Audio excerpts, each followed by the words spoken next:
पद्म विभूषण रामोजी राव के नाम का जिक्र होते ही एक उत्कृष्ट व्यक्तित्व, बेहतरीन संगठनकर्ता, दूरदर्शी लीडर और एक मजबूत शख्सियत की तस्वीर उभरती है। रामोजी राव ने न सिर्फ तेलुगु जगत बल्कि देश दुनिया में अपनी अमिट छाप छोड़ी है।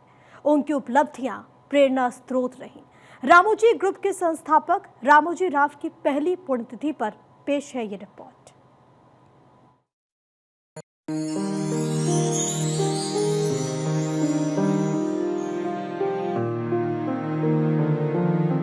रामोजी राव एक ऐसा नाम, एक ऐसी हस्ती जिनके मुरीद लाखों लोग हैं। क्या आम और क्या खास, बड़े बड़े लोगों के लिए रामोजी राव एक मिसाल हैं। संयुक्त आंध्र प्रदेश के एक सामान्य परिवार में जन्मे रामोजी राव ने साधारण व्यक्ति के रूप में जीवन की शुरुआत की थी, लेकिन बहुत जल्द ही वो तेलुगु समाज में प्रेरणा स्रोत बन गए।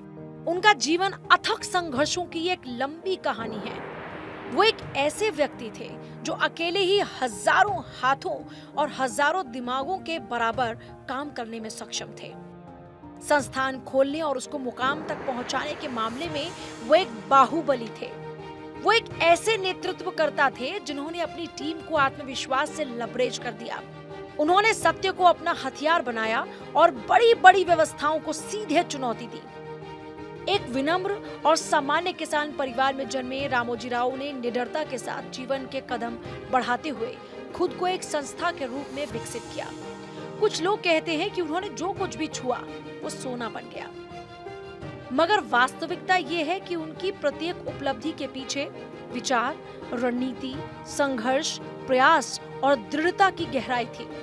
उनमें पत्थर को रत्न में बदलने और चट्टान को मूर्ति में बदलने की गजब की प्रतिभा थी। रामोजी राव में प्रतिकूल परिस्थितियों को भी सकारात्मक अवसरों में बदलने की अद्वितीय क्षमता थी।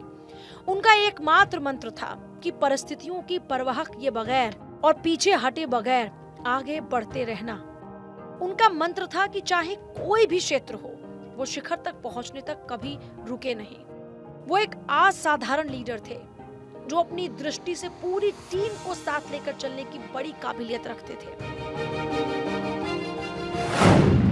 रामोजी राव ने ईनाडू अखबार के जरिए तेलुगु सूचना जगत में क्रांति ला दी। उन्होंने पत्रकारिता में अनगिनत नवाचार लाए और अपने पूरे जीवन में उच्चतम मानकों को बनाए रखा। उन्होंने भारतीय मीडिया के इतिहास में एक अमिट छाप छोड़ी। रामोजी राव ने समाचार पत्रों को लोगों के हाथों का हथियार बनाया। रामोजी का मानना था कि भले ही एक व्यक्ति बूढ़ा हो जाए, लेकिन अखबार को कभी बूढ़ा नहीं होना चाहिए। उसे हमेशा नया और ताजा बने रहना चाहिए। ईनाडू के संपादक के रूप में रामोजी राव एक निडर योद्धा थे। उन्होंने प्रेस की आजादी पर कभी समझौता नहीं किया। जहां भी मीडिया के अधिकारों को चुनौती दी गई, उन्होंने जमकर लड़ाई लड़ी। एडिटर्स गिल्ड ऑफ इंडिया के अध्यक्ष के रूप में उन्होंने उन प्रेस की स्वतंत्रताओं की रक्षा में खास भूमिका निभाई। फिल्म सिटी की बात करें तो ये रामोजी राव का ड्रीम प्रोजेक्ट था।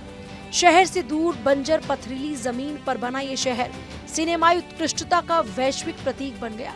3000 से ज्यादा फिल्मों की मेजबानी करने वाले इस केंद्र ने दुनिया के सबसे बड़े फिल्म निर्माण केंद्र के रूप में Guinness book of world records में अपनी जगह बनाई। यहाँ फिल्म ही नहीं, धारावाहिक और वेब सीरीज का भी निर्माण होता है। आज हर साल लगभग 15 लाख पर्यटक रामोजी फिल्म सिटी घूमने आते हैं। ये आरएफसी हैदराबाद के मुकुट में एक रत्न की तरह है। रामोजी राव कभी ना थकने वाले विचारक थे। उन्होंने जीवन में आए अवसरों को भुनाया, प्रतिकूल परिस्थितियों का सामना बड़े ही संयम और धैर्य से किया। इसके साथ ही खुद को एक विशाल वट वृक्ष में बदला। इस तरह से उनके द्वारा बनाए गए इस बरगद के पेड़ ने हजारों लोगों को आश्रय दिया, लोगों को आगे बढ़ने के लिए प्रोत्साहित किया। आधी सदी से ज्यादा समय तक तेलुगु राजनीति, मीडिया और समाज पर उनका प्रभाव बेमिसाल है और ये आगे भी जारी रहेगा। उन्होंने अपने 6 दशक की उद्यमशीलता के सफर के दौरान हजारों परिवारों को पोषित करते हुए एक व्यापारिक साम्राज्य खड़ा किया। केवल कुछ ही भारतीय व्यवसायी ऐसे हैं जिन्होंने विभिन्न क्षेत्रों में इतनी व्यापक छाप छोड़ी हो। रामोजी राव के विविध क्षेत्रों में किए गए उनके योगदान के सम्मान में भारत सरकार ने उन्हें साल 2016 में पद्म विभूषण से सम्मानित किया था। इसके अलावा भी उन्हें कई अवार्ड मिले। रामोजी राव एक कर्मयोगी थे जहां भी परिवर्तन हुआ उन्होंने वहीं अपना उत्थान किया। जहां भी अंधकार छाया उन्होंने ज्ञान का दीपक जलाया। उन्होंने सिर्फ जीवन ही नहीं बल्कि विरासत भी दी है। बीते साल 8 जून 2024 को 87 साल की उम्र में वो परलोक को सिधार गए, मगर लाखों करोड़ों लोगों में वो जान फूंक गए हैं और आगे भी जान फूंकते रहेंगे। Bureau report, Bharat 24।